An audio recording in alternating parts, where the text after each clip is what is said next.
All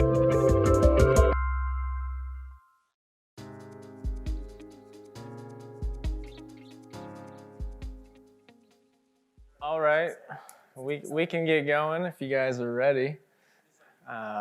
Hello, my name is Michael.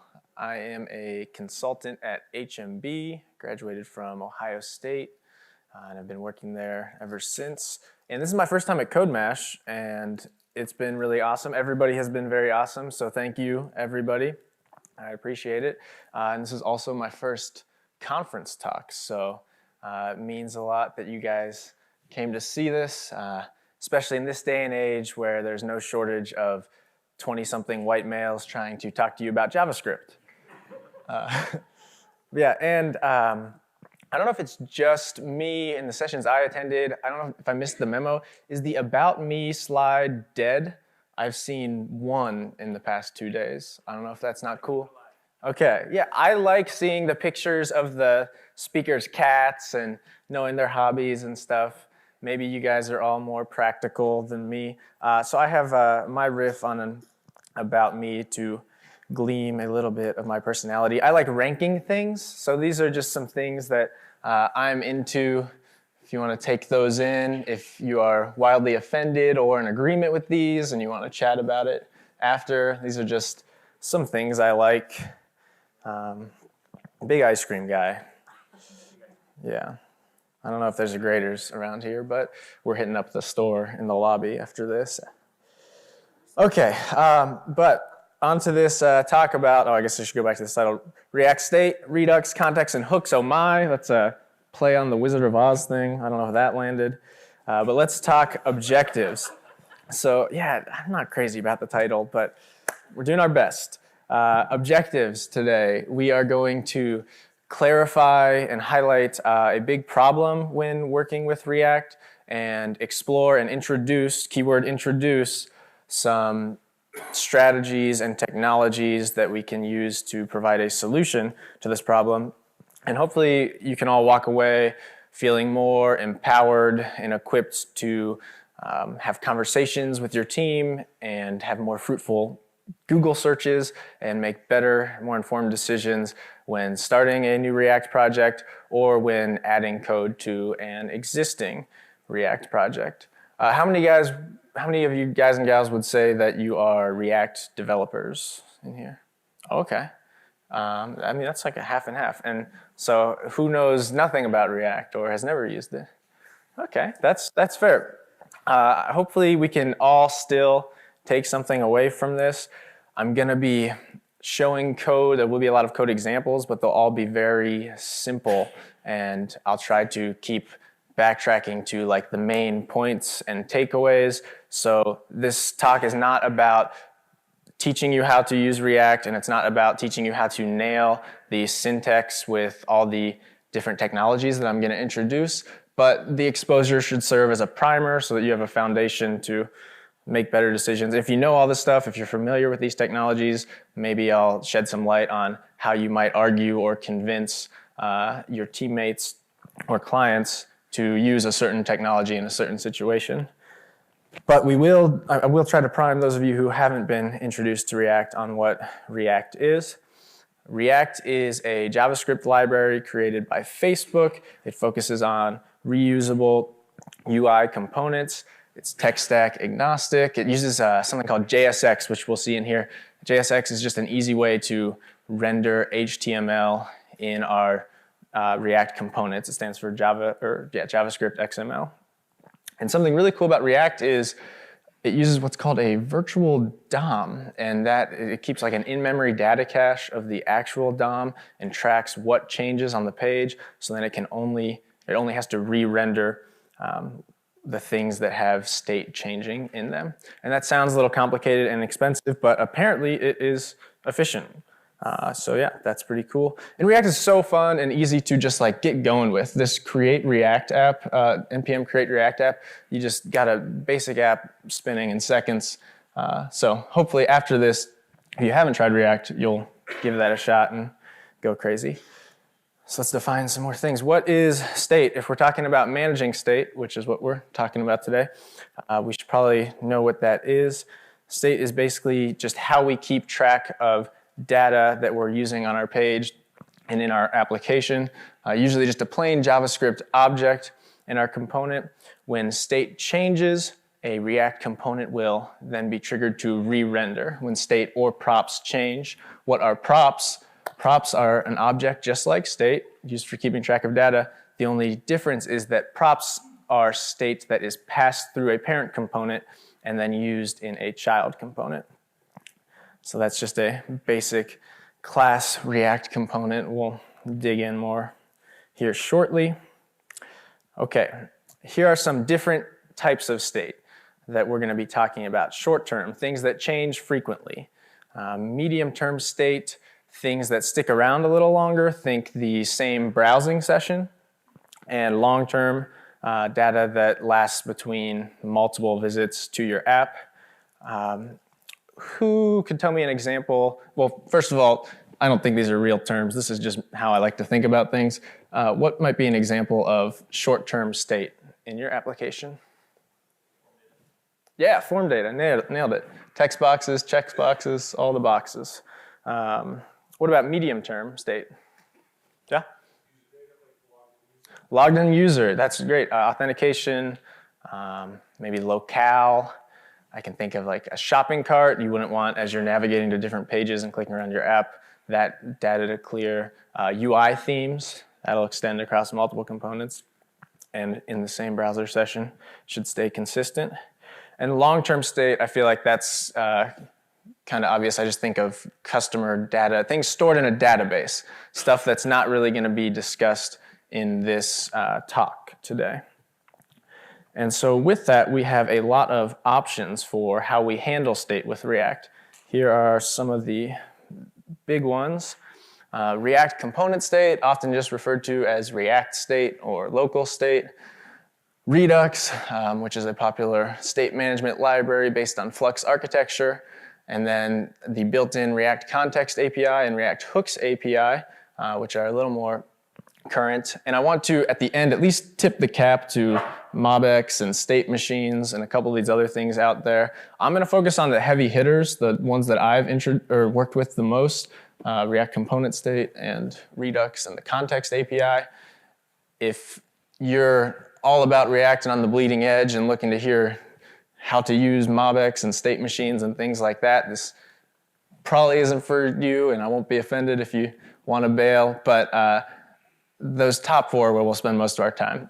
And I'm no expert. I'm just a guy who was fortunate enough to be at a client where we worked with we got to start a lot of greenfield React projects. And we just kind of decided we were going to be a React shop. There was nobody there who knew how to use React. I wasn't part of that decision. I was just excited to get away from WPF. And so yeah, hopefully I can sell you on some lessons that I've learned, but really it was just a lot of trial and error and mistakes being made. So I'll share the takeaways as I stumbled through interacting with these technologies. Okay, so first, let's talk about handling state in the React component state. This is a very basic React class application, and you'll see I've got a state object that just has one property. Again, we're keeping examples extra thin, extra contrived, and simple because the takeaway is not being able to code all this properly as soon as you walk out the door. So I got this state object that just has my name in it, and we are going to pass this into our h1 tag below. Every React component has a render function, every class component. So we're going to pass it into that render function below with this.state.name, and we should be able to see, oh, hey, sorry about that, wrong desktop. Oh, never mind, it's the right one. I just wasn't looking. Yeah, hey, Michael's demo app, let's ship it. That's a good application. This is not gonna be a CSS enlightening talk, that's for sure. Okay, so I got confused with the multiple desktops going between my screens. Okay, so, but hey, React is all about reusable components, right? So what if we wanted to make one of those and encapsulate this h1 into its own component so that we could give any name to that component and have it display that it's their demo app? Well, we would simply make another class component. We could call it title, And now instead of using state, we're using the props keyword because we're going to be passing state into this component, and we can achieve the same results. It'll still look like this with this.props.name. All right, simple enough. Okay, and then if we go back to our app, we see, hey, there's our awesome title component we created, and we're passing this.state.name to it. Very, very simple. Boom. But what if we start to add more layers to the cake? What if we have more things going on? First, let me just make a slightly more complicated example of this app. Here we now have added a few things. Our state has 2 objects in it. We have my name, but we've also added a string that keeps track of what theme we want active. And then I've added a function that's responsible for changing that. Nothing special here. It's just flipping it when you call this function from dark to light. And we're using the this.setState to achieve that. And then below, we've got a button that will call that function, and we have a stylized div that we will apply that theme to. This should be it, yeah. Theme is light. Oh, this is a nightmare. And switch theme. Hey, again, perfect CSS. Great app. Changing our theme on our card on that div. Okay. And this, let's say, like I alluded to earlier, what happens as we add layers on top of this stuff? So we've got the opportunity to create reusable components. Surely at some point we're going to have components within components that we're reusing throughout our application. So say I move this div that we just styled into a container component. Oh, well, is there? Okay, sorry. Just was lagging for a second. All right, so say we move it into a container component down there on line 19, and we want to pass our theme into it so that that component can then still style our same div. This is fine, and we can achieve this quite easily, but imagine we had like a Russian nesting doll situation where we had components within components within components, and we wanted to share state between them. Here's an example of that where I've added a container and a section and a themed card. Contrived, very thin wrappers with nothing going on, but in a real-world application, you can imagine that these might be doing some things in them and there'd be reason to nest components. Again, keeping it simple. So here we have to pass theme through all these components that never care to use the theme, just so we can apply it to our div that we want to style at the bottom. Sorry, did I get really loud when I point up there? You can hear that? Okay. So this is what we call prop drilling when working with React. It's a big problem. It can, if you had a lot more state and a lot more components, here we're just processing one string, but as you expand your application, it gets really messy really quickly, and so React developers were looking for a solution for that, so they didn't have to continue to lift state up and pass it down throughout so many components and so many layers that maybe weren't interested in that state. Enter Redux. Redux was a predictable state container for JavaScript apps based on Flux architecture, one-way data flow created by Dan Abramoff and Andrew Clark. That hipster guy on the right is Dan Abramoff. Nobody ever talks about Andrew Clark. I realize by not including his picture, I'm part of the problem. But I feel like Dan's the famous one. If you're into React, you read his blog and see him all over Stack Overflow. Redux is not necessarily specific to React, but it's mostly used with React, and it's open source and boils down to just 2 kilobytes, so it's relatively inexpensive to add to your project. All right. So Redux is all about keeping data in a global store so I can access it across my application. This is great for that medium-term state we mentioned earlier. Components can subscribe to a store and receive updates when the state in that store changes. And there's a lot of things to like about Redux. The predictability is a big win.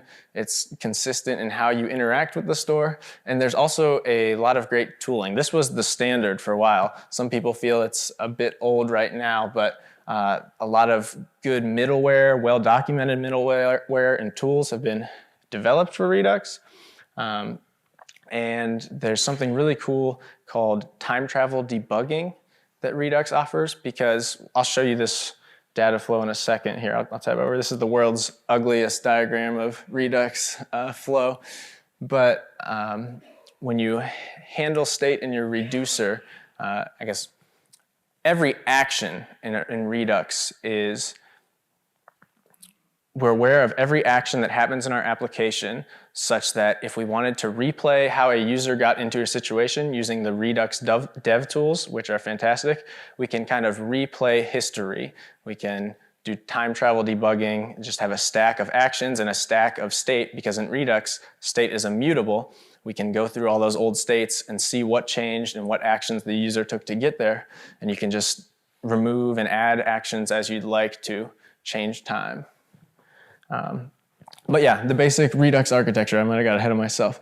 You have an event, you're on your web page, user smashes a button that dispatches an action. That action then will end up in your reducer, which is just a big old switch statement. That switch statement will handle the type of action that it receives and update the store, which then causes our view to re-render, and the user can take more actions. Grab a drink.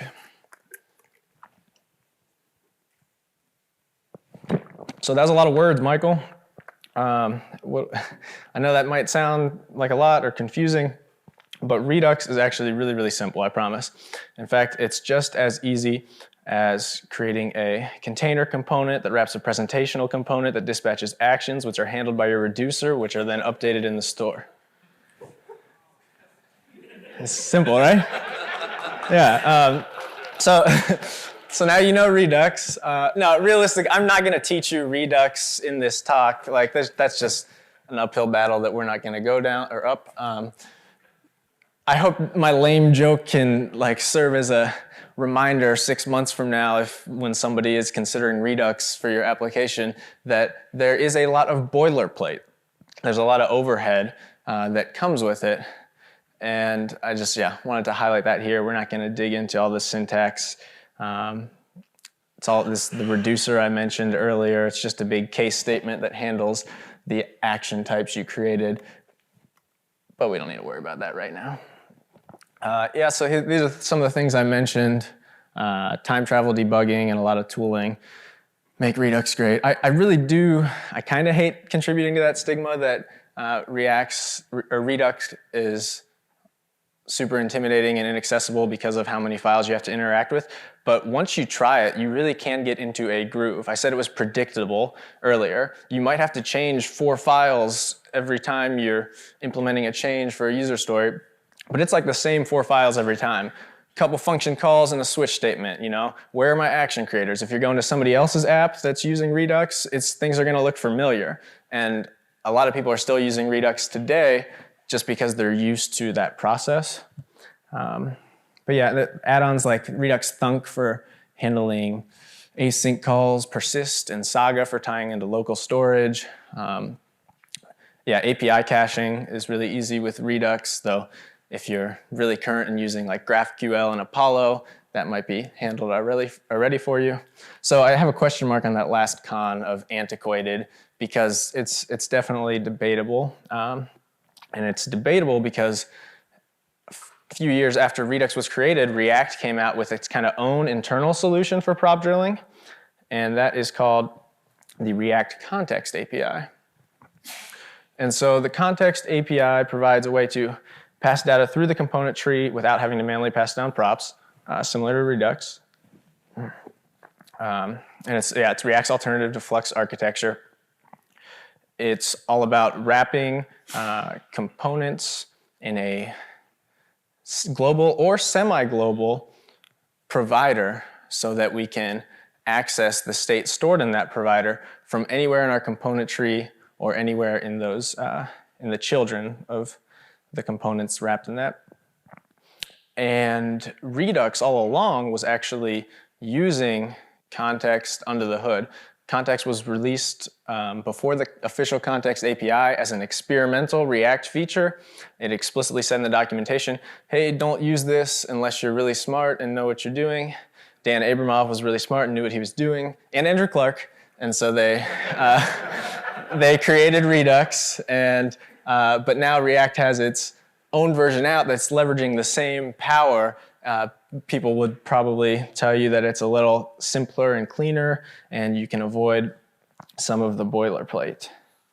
But it's all about providers and consumers. Consumers subscribe to providers. Wherever that consumer is, you can access the data that was stored semi-globally in your provider.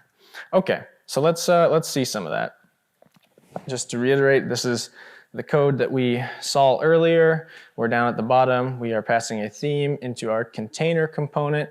And remember, this container then has nested components that we have to pass that same theme through a few times before it finally ends up on what I called our card component. I know it's a lot of code and different snippets, but we don't want to pass state through things that don't need it. That's the takeaway. So enter context. Again, we don't need to know all the syntax, but this is just me creating a context called a theme context and populating it with some default initial empty values. React.createContext is the key command here. And so let's go back to our app where we previously were passing theme into our container. Now I've wrapped our container app in a theme context. And so we're passing a value into this theme context provider so that any children of it can be wrapped in a consumer, and then from within that consumer, that's like our subscription to this state. Whatever value we pass in is now our store for everything below it. So Redux is typically more like a bigger global store, where the context API, I end up using more semi-global stores that I wrap around specific sections of components that need to access that state.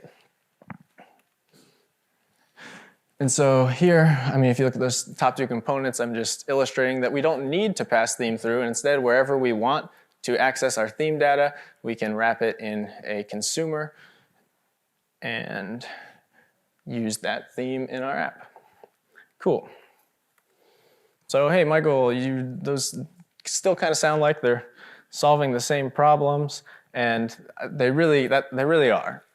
So why might you want to use one instead of the other? It comes down to preference, I feel like, on most teams. Like I said, if you're used to everything that comes with Redux, you might want to keep doing it. The biggest takeaway, I would say, is if you are solely using Redux to avoid prop drilling and passing down state through your application tree, you can achieve that with Context API without bringing all the boilerplate in. And a lot of people were using Redux simply for that. But if you've grown attached to the tooling and the dev tools that come with Redux, you might want to stick with it. The internet has its own opinions on the subject. There are a lot of different articles out there if you just Google this, and some of them have directly conflicting opinions. But yeah, I just let this go. So what are you supposed to do with that? I just remember the fear in my soul as I was at the client that said, we're making this app with React, and Googling Redux and seeing all this and not knowing where to make my decision. And I hope that now I've kind of laid out some pros and cons. Even if you aren't tracking with any of that code, you know the problem that they're both trying to solve and some things that are a little bit better and worse about each of them. Are we tracking in that area? Okay, cool. Regardless of whatever you're doing, whatever technology you're using, life probably got easier when we introduced hooks to React in 2018. React wondering, hey, it can be difficult to reuse stateful logic across our components. How can we make that easier? And they created hooks. Hooks are just a function provided by React that allow you to hook, for lack of a better word, into different pieces of React in your functional components. There are hooks for accessing local state. There are hooks for using context. There are hooks for accessing lifecycle methods. If you work with React, that means something to you. And this was a big game changer. Also, we'll get to the opportunity to create your own custom hooks. And hooks, like all these technologies, should be completely opt-in and should be backwards compatible so that you can try some of them out in your existing app regardless of what you're using today, and things shouldn't break. Okay, so let's go back to our app and let's highlight, I know there's a lot going on, let's just highlight the second line. This is the very basic use state hook where I pass it an initial value and I initialize a name variable and a function responsible for setting that. So then down below, we're no longer using this dot state, we're just referring to our name, which we've brought in, and passing it into that same title component that we're all familiar with. That title component will still show up that it's Michael's demo app. I'm not gonna tab out and show you, but one takeaway is, hey, we're not using the props keyword anymore because we're no longer passing it through props. We are just using this use state hook, and we've converted these to functional components. They're no longer class components. And I don't need to dwell too long on that, but it's a conversation worth having of why you might want to use functional components versus class components. Some people think classes can be confusing for newcomers and there's more keywords that you have to keep track of. I always hear people talking about like performance and side effects and functional components being better in that area. It really comes down to preference. So that's what I say. I think functional components are cleaner and clearer, so they're easier for me and I use them, but you'll hear differing opinions out there. I guess, sorry, I tabbed through that pretty quickly. All right, and we still do need impure functions to do anything useful. So those will still be in your app. Okay. All right, so I apologize if we're ramping up fast or too slow for some of you. Try to keep hitting the main points. Remember earlier we had all those layers we were passing our theme through, and we didn't want to do that, so we addressed that problem with the context API. So let's revisit this problem with like some hooks. There's a use context hook and that use state hook that we just demonstrated. So there on line 2 of that top box, I'm using this use state hook again. And now our state object is an object with just a theme property that's just a string on it. We could have a lot more things in that object, but we're keeping everything thin and simple here. And so this is our theme context up top. And now I pass that state and the function responsible for updating that state into the theme context provider so that its children can have access to it. If you're not familiar with React, props.children is like an empty bucket for components who aren't sure what their children will look like or be. So then I've created another component down below called change theme, and that would want to have access to both whatever our theme is and the ability to change that theme, right? So on line 2 of that bottom box, we're going to use the use context hook, which ties into a provided context, which we've defined above.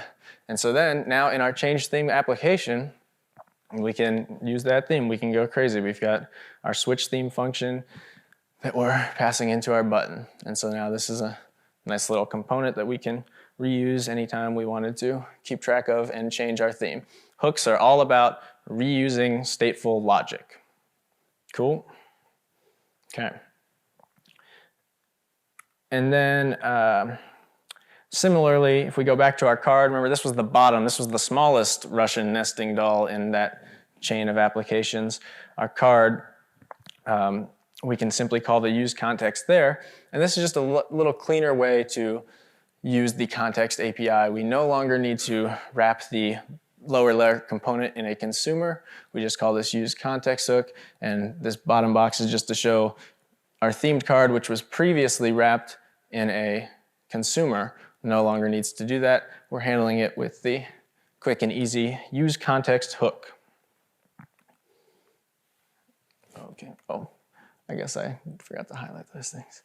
All right, custom hooks. Actually, I don't even want you to look at that yet. Let's just talk about custom hooks. Is like the best thing about hooks, are the best things about hooks. It's where a lot of the power comes. We've talked about solving this prop drilling problem and this problem of sending state all through these different components. Custom hooks can really help with the issue of repeating yourself. It's how do I solve the problem the same way and manage state while I'm doing that? I want something that's reusable, that I can plug in all over my application. And so that's where custom hooks come in. This is me creating a very basic use theme custom hook so that anywhere across our application we can hook into it. So let's see. Will I highlight that? Okay. Here we've chosen to also encapsulate it with like a change theme function. So custom hook, we can encapsulate any state data, but then any other data we want to this reusable piece. So surely if we're encapsulating the state or the theme context, the ability to see our theme and set our theme, we might want to create a function that handles that changing. I've just created a change theme function. We could have all sorts of state and all sorts of functions described here. I'm keeping it simple, but if we had a lot of state and a lot of functions here, we can then reference our custom hook anywhere in our application and interact with that state or just read from that state. So below, you'll see that in my card function, I am referencing the use theme hook on line 2. And so this means I should have access to both theme and change theme. So previously, that button that was changing our theme was all the way at the top level. Here I've added another button within our card that should display an alert if the theme is being changed from it. So let me tab over real quick. Change tab. Yeah. So this is the theme or the button in our card, and if I hit this, I get an alert saying, hey, it was changed from our custom hook. So that's just my quick verification there. Oh, and if I hit OK, it will actually change the theme. Yeah, nice. All right, so that is a very basic contrived example of a custom hook. Takeaway being, it's great for preventing yourself from repeating logic across your different components in your application. All right. And then this is a slide. This is a really cool library I found that might be useful to anybody working with React. React Use. Has anybody used this before? I'll tab over to the GitHub page. There's like a lot of custom hooks for a lot of cool different things. So before you go to write and implement some of this stuff yourself, somebody may have already done that for you, and you bring in this package and reference any of these custom hooks. Like, oh, if I want to use the battery, I think I brought this up over here. I just referenced this use battery custom hook, and then all of a sudden I've got access to all this state about my battery life on my machine. Oh, yeah, charging time. I guess maybe it stopped working, but it gave me an accurate readout earlier. I don't know if I disconnected. But yeah, so there's lots of things. Use scroll, use battery, and I hope, one, this is a cool tool you might actually use, but I hope it drives home the idea of things that we might want to reuse throughout our app. We can shove them in a custom hook and then use them throughout our app. All right. Cool. And I wanted to at least mention some of these guys. So ModX. I've heard it's Redux but easier. I'm not going to act like I actually know how to. Who's a ModX person in the room? Anybody? No, down? Okay, so I'm not going to offend anybody. But it's based on observables, and apparently state is not always immutable. But there are like a passionate crowd of users out there, and you've probably heard them on the internet. It's something that you might want to explore if you like the flow of Redux, but want an apparently more sensical version. I've heard it just makes sense. Another thing that's popular right now are state machines. Any StateX people? State machines users? Okay, again, I don't need to offend people, but state machines are all about having like a finite possible amount of states, And the idea here is with an explicit finite amount of states and transitions, it's mathematically impossible to be in two different states at the same time.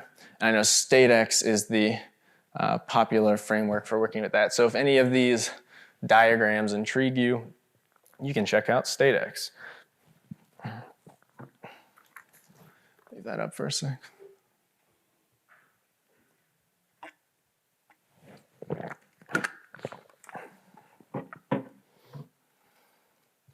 All right, so how do I decide? We've said a lot of words and introduced a lot of things. How do I begin to make a decision? Let's have this conversation. For me, when I was getting started, it was brutal not knowing anything.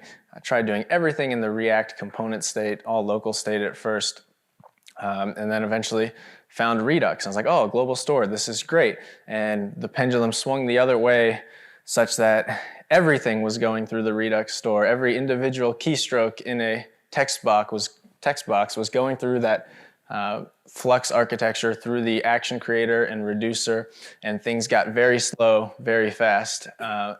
And so then we kind of saw the pendulum level out, and we really started mixing these things together. You'll normally always want to be using local state for that short-term data we talked about, and then some sort of solution for handling medium-term data, global or semi-global data, which might be Redux or the React Context API.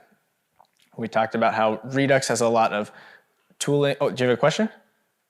What do you think of all this fracturing? I'm sorry, I didn't know. No, you're good. Yeah, feel free to interrupt me. Like I said, I'm no expert. I'm just a guy talking up here. What do I think about all the fracturing? Yeah.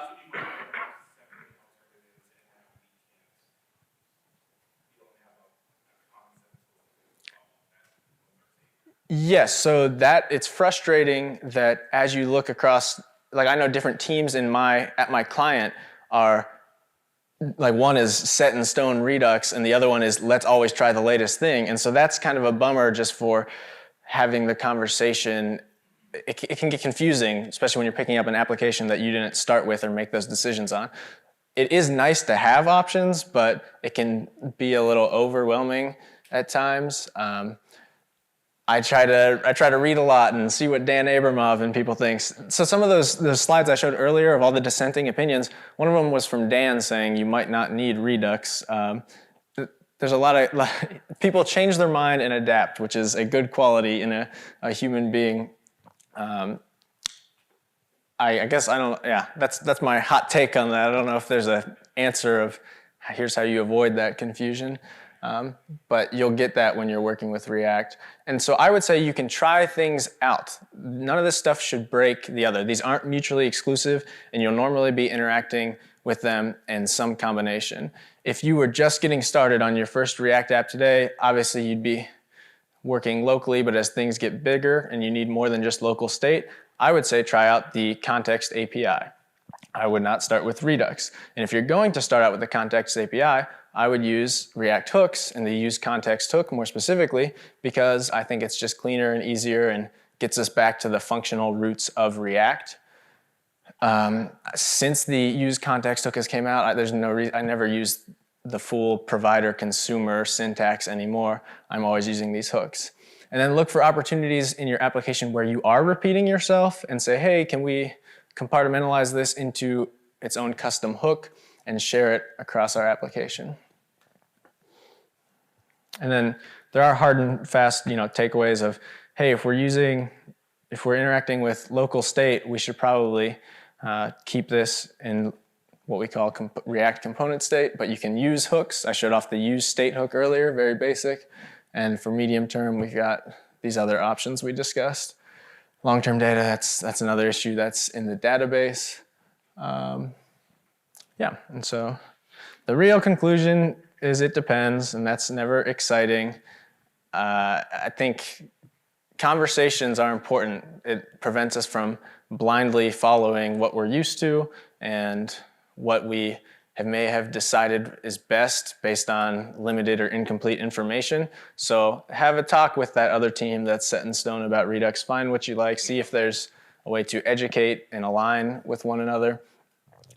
The more layers you add to your application, the more complex it'll become. And that's why it's important to have these conversations early and often and reevaluate your strategy.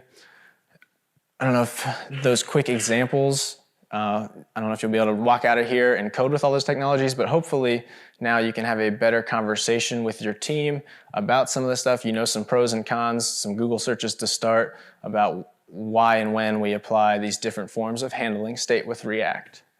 All right. Thanks. Yeah, we went through it a little fast. Do we have any questions? Yeah?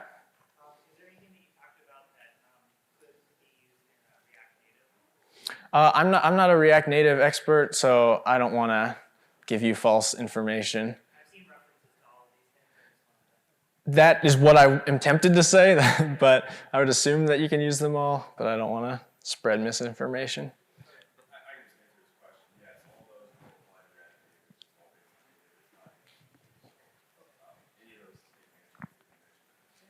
Oh yeah, confirmation that if, I was just going to say for the recording or whatever, we can use all these technologies with React Native. If that's wrong, you can track down the guy in the black jacket.